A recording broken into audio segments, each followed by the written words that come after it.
तांदळाचे 443 कट्टे काळ्या बाजारात विक्रीसाठी जात असल्याची गुप्त माहिती शेगाव ग्रामीण पोलिसांना मिळाली. मिळालेल्या माहिती आधारे शेगाव ग्रामीण पोलीस स्टेशन हद्दीतील भोनगाव फाट्याजवळील राधास्वामी गेट नजीक तांदळाचा ट्रक क्रमांक MS-30 BD 2497 पकडण्यात आला.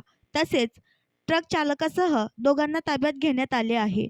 गुलाम सादिक गुलाम रुखसार असे ट्रक चालकाचे नाव, तर अली मोहम्मद अली राहणार अकोला असे त्याच्या सहकार्याचे नाव आहे. तांदूळ कोठे घेऊन जात असल्याची विचारणा केली असता दोघांनी आधी उडवाउडवीची उत्तरे दिली.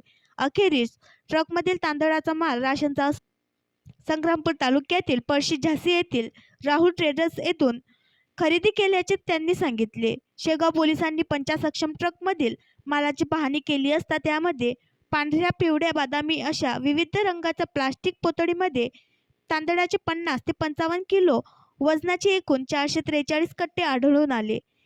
या मालासह ट्रक असा एकूण 28,08,650 रुपयांचा मुद्देमाल जप्त करण्यात आला असून शेगाव ग्रामीण पोलीस ठाण्यात पुढील कारवाईसाठी आणण्यात आला आहे.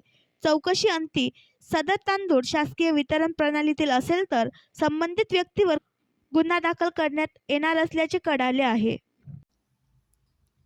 आणखी नवीन व्हिडिओ पाहण्यासाठी आमच्या देशमुख एक्सप्रेस न्यूज चॅनलला सबस्क्राईब करा, लाईक करा आणि शेअर करा.